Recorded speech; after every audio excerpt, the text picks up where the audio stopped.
com a entrevista do dia, recebendo com muito prazer aqui Salvador Courier, do PT, presidente do PT e ex-prefeito, e foi candidato a prefeito nas eleições de 2020. Teve seu nome citado nessa recente pesquisa e vai falar sobre isso com a gente. Muito bom dia, Salvador. Obrigado por aceitar o nosso convite e estar aqui nos estúdios. Bom dia. Eu que agradeço, Pedro, o Bruno, pelo convite de vocês. É uma honra estar aqui e estamos à disposição. Tá tudo bem? Tudo bem, graças a Deus. Ok. O Salvador, como é que você recebeu aí o seu nome ser lembrado aí pela população, né? Pelas pessoas consultadas aí, como um nome a ser lembrado nas próximas eleições? Ô Pedro, eu diria assim que esse tipo de acontecimento, esse tipo de fato, obviamente que nos deixa feliz, né? Isso nos deixa, digamos, orgulhoso, né? Porque há uma lembrança, obviamente, do trabalho que a gente fez. Eu fui prefeito até 1992, né? 1989 a 1992. Tem muita gente que sequer era nascido naquele momento, mas a gente fez um bom governo. E, posteriormente a isso, eu acabei sendo deputado estadual por 2 vezes, acabei ocupando outros cargos públicos, tenho uma atividade intensa da militância política e partidária no meu partido, o PT, o Partido dos Trabalhadores, sou presidente do Diretório Municipal. A gente tem uma vida política intensa na cidade. Quando sai uma manifestação dessa espontânea, obviamente que a gente fica contente. Fiquei feliz, fiquei muito honrado. Desde o princípio, né, aproveito para poder agradecer os votos que eu tive e agradeço sempre a confiança das pessoas que sempre nos manifestam confiança. Você tem intenção em ser candidato?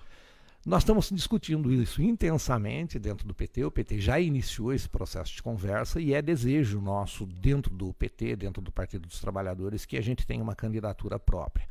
Quando a gente fala uma candidatura própria dentro do PT hoje, já não, por força da legislação, já não funciona mais desse modo, isoladamente, porque em função das eleições passadas, de 2022, nós tivemos o advento da formação das federações no Brasil, e o PT formou uma federação com o PV, o Partido Verde, e com o PCdoB, o Partido Comunista do Brasil, que foi a federação que constituiu a base da aliança que elegeu o presidente Lula com o vice-presidente Geraldo Alckmin pelo PSB.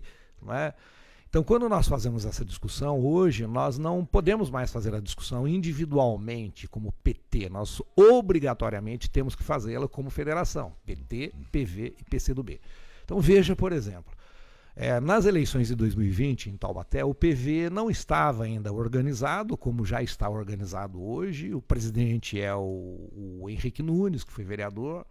O vice-presidente é o ex-vereador Jufre Neto, que, por sinal, foi companheiro nosso, foi do PT, foi vereador pelo PT, presidente do PT. Né? O PCdoB hoje está num processo de organização interna também. Tem lá o Fernando Borges, que foi candidato a prefeito na última eleição. Né? Tem o Clebion, que é o Eli Miranda, né, que é o atual presidente, e tem o Jefferson Campos, que também foi vereador, que também foi do PT e que deve ser candidato também pelo PCdoB.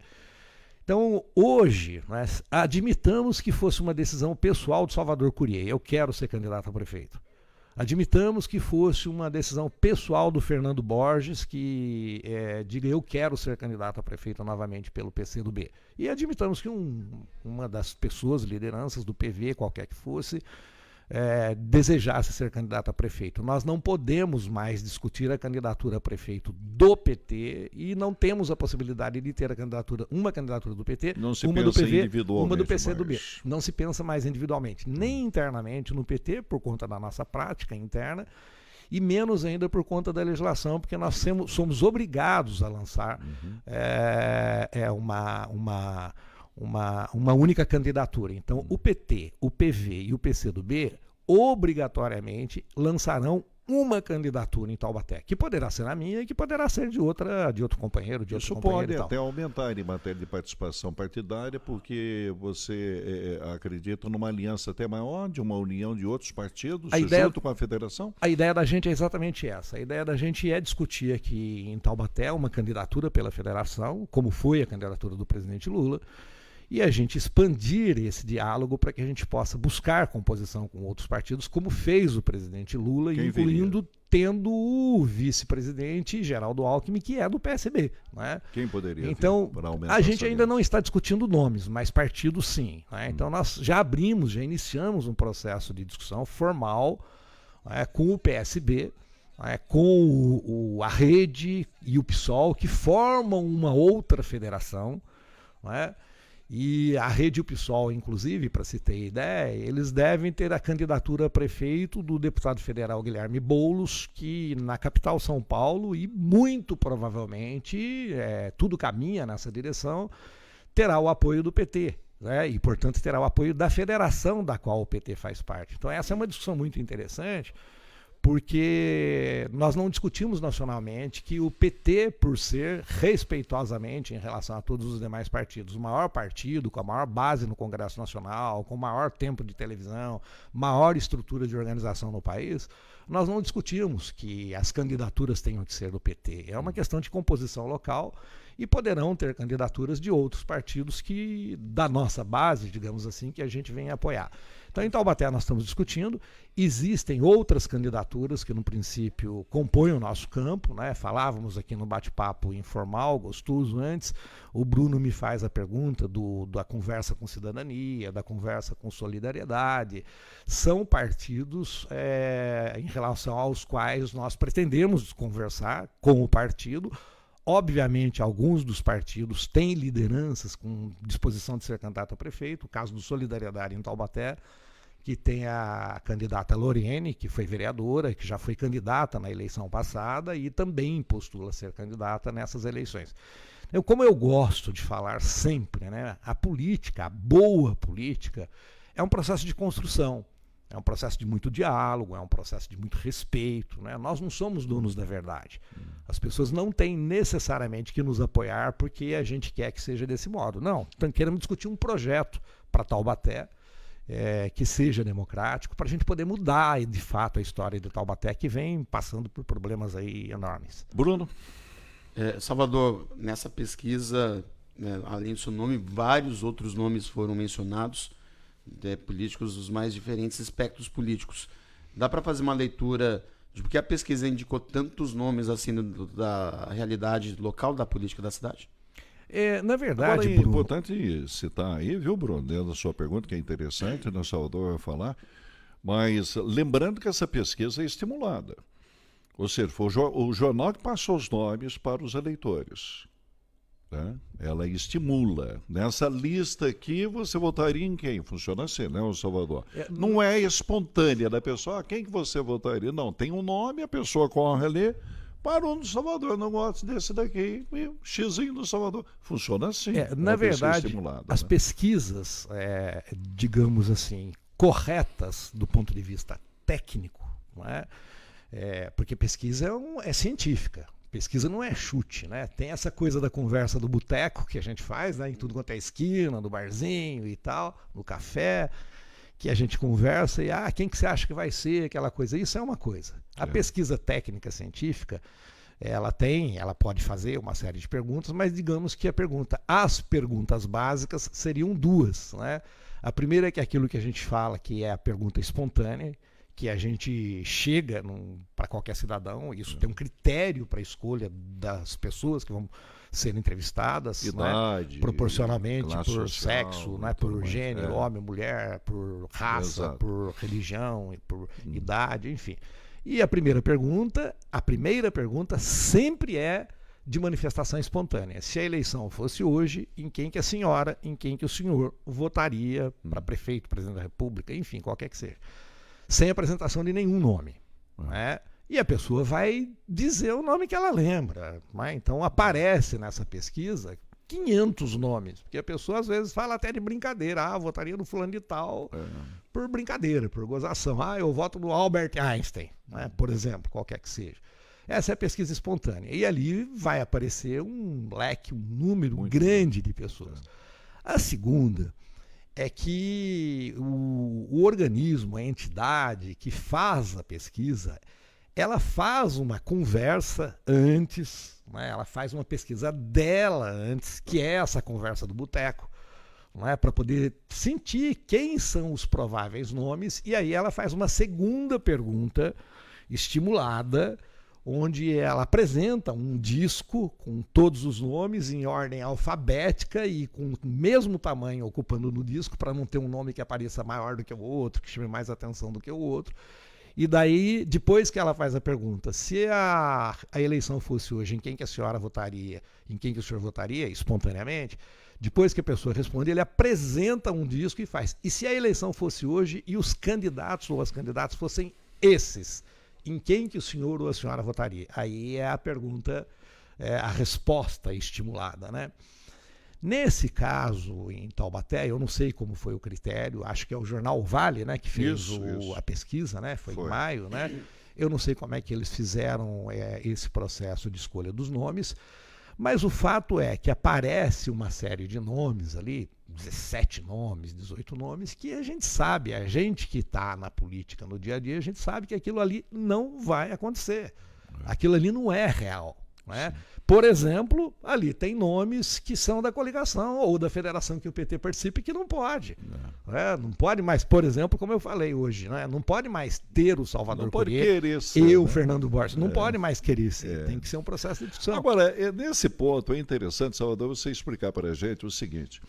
Mudou o cenário, né? Você tem um governo de direita que hoje é de esquerda, né? O país. Perfeito. Né? O país era da direita, né? Governado pela direita e agora governado pela esquerda. Nós temos um estado de São Paulo que era de centro-esquerda, que era o PSDB, e agora é da direita, o estado de São Paulo. O que altera o governo federal ou o governo estadual dentro de uma eleição municipal? O Pedro, na verdade, eu sempre disse isso, sempre. E isso continua acontecendo e vai acontecer novamente.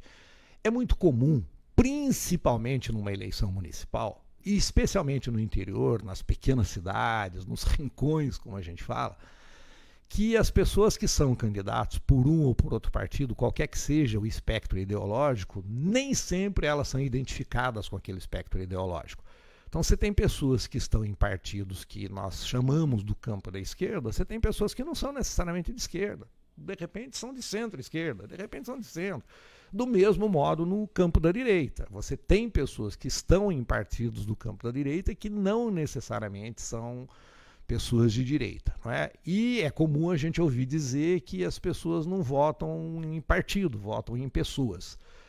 Nós vivemos aqui em Taubaté, na eleição de 2020, e eu não sei dizer se isso é verdadeiro, porque eu não fiz pesquisa para poder analisar isso, mas consta para a gente, eu ouvi muito isso, ouço isso até hoje, de que um leque representativo de pessoas consideram que o Salvador Courier, que foi um bom prefeito, foi o melhor prefeito, foi um dos bons prefeitos, que era o melhor candidato em 2020, que tinha as melhores propostas, que era o que se saía melhor nos debates, que, enfim, fazia a melhor campanha, mas era do PT. Então, por conta dos problemas que o PT vivia, por conta de ser esquerda, de ser comunista, aquelas discussões mais estapafúrdias que a gente pode ouvir, mas eu acabei não conseguindo avançar, não conseguindo crescer do modo com que, obviamente, todos os candidatos que se expõem pretendem. Não é? Nós vamos viver isso novamente. O que muda? Muda muito. Muda muito. É importante as pessoas entenderem isso. As pessoas que estão identificadas no espectro ideológico ou no espectro partidário ideológico, né, como é o que nós estamos falando, elas estão lá porque elas têm identidade. Então, o meu caso, por exemplo, estou dizendo isso desde já, né, todo mundo sabe disso. Né, as pessoas, mas muda de partido. Eu falei, eu não vou mudar de partido, eu estou num partido com o qual eu me identifico. Eu não penso do jeito que eu penso, eu não sou do jeito que eu sou por causa do meu partido. Ao contrário, eu estou no meu partido porque eu penso como eu penso. Eu defendo essas questões que a esquerda defende, que a direita defende diferentemente, um ou outro. Então, por exemplo, aqui em Taubaté, vou citar um exemplo claro, né, se você me permita, até para poder tentar ser objetivo na resposta, para a gente poder caminhar com outras perguntas. Pega o caso do atual prefeito, o Saldi. Nós disputamos as eleições. O Saldi foi candidato a prefeito, eu fui candidato a prefeito. Ele foi para o segundo turno com a candidata Lorene, ele venceu as eleições, eu perdi as eleições, fiquei lá em 5º lugar. coisa desse tipo. Passadas as eleições, alguns dias depois, ele me faz um convite público numa das emissoras de rádio, dizendo que ele ia me convidar para ser secretário de planejamento da cidade. Foi muito interessante aquele processo, Pedro. A gente não teve oportunidade de conversar depois daquilo. A gente aproveita para falar isso agora. Eu tive 50 mil visualizações em 3, 4 dias, em uma semana, vamos dizer, de uma postagem que eu fiz dizendo que eu não aceitaria o convite do prefeito para poder ser secretário de planejamento. E um monte de gente, 50 mil visualizações, não sei quantas mil, acho que eu tive mais manifestação de gente que dizia que eu devia aceitar o convite do que voto nas eleições. Uma coisa muito engraçada. E eu fui, por educação, conversar com o prefeito eleito, antes da posse dele. Fui lá para poder agradecer e dizer que eu não aceitaria. Por que eu não aceitaria? Eu não aceitaria porque eu não concordava com as ideias dele. E ele não poderia me convidar para ser secretário de planejamento porque ele não concorda com as minhas ideias. Porque se concordasse, se houvesse concordância disso, não tinha disputa e as coisas não seriam do jeito que era. Por exemplo, as primeiras coisas que ele me disse, isso é público hoje, quando eu cheguei, ele até num tom, digamos assim, de exaltação, de felicidade, de alegria, achando que aquilo talvez me convencesse, que ele queria transferir a sede da prefeitura para o prédio da Universidade de Taubaté, na Avenida Marechal Deodoro, até ele ter tempo para poder construir a sede nova da prefeitura ao lado da rodoviária nova. E aí ele é engenheiro civil, sou engenheiro civil, ele me disse o que ele pretendia e tal, bababá. E a tal da ponte estaiada na entrada da cidade. E eu falei para ele, prefeito, a gente já começa a discordar daí, acho que está errado. Isso não é prioridade na cidade. Não é prioridade na cidade porque um técnico não diz eu vou construir uma ponte estaiada. Ele pode dizer que precisa construir uma travessia. E aí a engenharia, a arquitetura é que vai definir o tipo de ponte. O prédio, do mesmo jeito. Ele fala, mas não tem acessibilidade. Constrói essa acessibilidade. Mas você não concordou com o prefeito e não aceitou o prefeito. Por que você não ajudou a Lorene no segundo turno? Deixa eu só concluir esse raciocínio e em 30 segundos eu volto a falar nisso. Então, na verdade, o que acaba acontecendo? Né? Eu disse para ele naquele momento, falei, prefeito, nós estamos em meio à pandemia. O povo está passando fome. A gente está cheio de gente desempregada. A gente está com gente literalmente passando fome. Os pequenos trabalhadores, ambulantes, os pequenos empresários nos bairros passando dificuldade. Falando, nós temos que usar o recurso e criar uma política pública para poder socorrer esse pessoal nesse momento. Essa é uma diferença substancial entre esquerda e direita no nosso país. Porque nós que somos do campo da esquerda, nós temos uma visão social. E eu acho interessante as pessoas dizerem, não, mas a esquerda... Eu falei, gente, eu falo para as pessoas, cara, olha as votações, olha, pega todos os projetos, 100% dos projetos, na Assembleia Legislativa do Estado de São Paulo, no Congresso Nacional, na Câmara dos Deputados e no Senado Federal, olha quem são os deputados, quem são os senadores que votam os projetos que são melhores para o povo. É a esquerda. Quem são os deputados, os senadores que votam os projetos que são ruins para o povo? É a direita. Pega agora a reforma tributária que vai zerar o imposto dos alimentos, que é bom para o povo. O Salvador, nós temos um tempo limitado na entrevista, eu não quero que você seja prejudicado nas perguntas. Eu gostaria que você, obviamente super interessante o que você está falando, mas eu gostaria de direcionar, senão você vai ficar sem a chance de... Perfeito. Você não concorda com o Saldi, mas na eleição você não apoiou a Lorene? Eu não apoiei a Lorene porque eu tinha diferenças com a Lorene. Tinha diferença com a Lorene porque a Lorene ela tem, no campo de políticas sociais, aquilo que a gente costuma dizer hoje na tal da pauta de costumes, com uma semelhança muito, muito próxima daquilo que a gente pensa, mas no campo das políticas sociais, especialmente no que diz respeito à proteção dos trabalhadores, aos direitos dos trabalhadores, ela não tinha se posicionado desse modo. Né? Então nós fomos críticos a isso, nós fizemos uma manifestação crítica. Então hoje, por exemplo, nós acabamos de dizer que nós estamos num processo de diálogo com vários partidos e vamos procurar. Eu já tive, inclusive, conversando com a Lorene. Você, então a Lorene não será candidata na próxima eleição? Não, ela pode ser, ela está no Solidariedade, é desejo dela. Você vai lutar contra isso? Não, necessariamente. Não, dentro da federação? Não necessariamente, nós estamos num processo de diálogo, eu acabei de dizer aqui, nós estamos conversando com vários partidos e vamos conversar. Na verdade, eu já conversei com a Lorene, eu já conversei com Solidariedade, eles fizeram agora recentemente. Mas você tem ela como concorrente, então? Hoje sim. Hoje sim. E isso não é problema nenhum. Pode ser que a gente dispute a eleição com um candidato e ela dispute a eleição como candidato. Não pode tem problema sair juntos nenhum. Também ou não? Pode ser juntos. Exatamente, a pergunta sua digamos assim, precisa, perfeita. Como nós estamos discutindo há 1 ano e meio antes das eleições, nesse processo de diálogo, nós queremos construir, como eu disse, um projeto para Taubaté. Nós não queremos construir uma candidatura para Taubaté. Nós queremos construir um projeto para Taubaté. Nessa questão de você construir um projeto para a cidade, você poderá ter candidatos de outros partidos, como eu falei aqui, a Federação, Rede, PSOL, que poderá, e é legítimo que eles possam desejar isso, também ter a sua candidatura, mas o que a gente pretende? A gente pretende discutir projetos. Vou dizer 2 projetos objetivos aqui. Um deles, a federalização da Universidade de Taubaté. Nós vamos defender isso. Nós estamos defendendo e já iniciamos trabalho para poder discutir com o governo Lula. A outra, a tarifa zero do transporte coletivo, que o PT incluiu no programa dele para poder discutir agora. Nós vamos discutir isso. Salvador, e queremos que os outros candidatos assumam essas responsabilidades, esses compromissos também. Para encerrar com você, por gentileza, voou o tempo. Jogo bom o tempo voa. Obrigado. Júnior Ortiz, reeleição do Saud. Reeleição do Saud, o que mais que pinta no cenário aí? Sérgio Vitor, pelo Novo. Não, eu estou dizendo no top da pesquisa. Ah, né? Perfeito. Lorene, Capitão Souza, Lorene, esse cenário, o top da pesquisa. Por gentileza, em 1 minuto, uma análise assim, tem um endereçamento de reeleição, o Júnior realmente é forte, pode voltar, ou não, o cenário é outro agora para a esquerda em Taubaté? Essa pesquisa aponta a Lorene como, acho que, segunda colocada, né? Seria uma estupidez da parte nossa, de quem quer que seja, achar que o Júnior, ex-prefeito, não seja forte e que o Saud, apesar de estar num processo de muita dificuldade no presente momento, não seja forte, até porque ele é o prefeito e tem a máquina. Né? Então, nesse jogo, digamos assim, o Júnior, o Saud e o Capitão Souza, por conta das posições políticas deles, ideológicas e tal, não tem possibilidade de diálogo com os nossos partidos no nosso campo. A Lorene tem.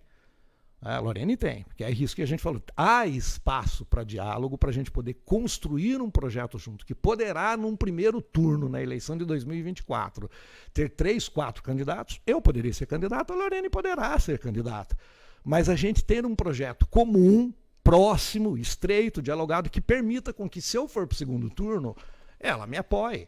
Se ela for para o segundo turno, eu a apoio. Eu estou falando em termos de partido, de federação. E, de repente, se nós dois formos para o segundo turno, nós vamos disputar, mas disputar calcado, apoiado num projeto que há diálogo e que a gente tem confiança de quem quer que seja que vai ganhar, que vai mudar a história de Taubaté para melhor. Muito obrigado pela presença, Salvador Coria. Muito obrigado, Pedro. Muito obrigado, Bruno. Marcelo, é uma honra estar aqui junto com vocês. Estou à disposição. E aí, gostou desse vídeo? Então, curta, comente, tá? E compartilhe. E nos siga, hein? Brevemente, mais conteúdo, mais entrevistas para você.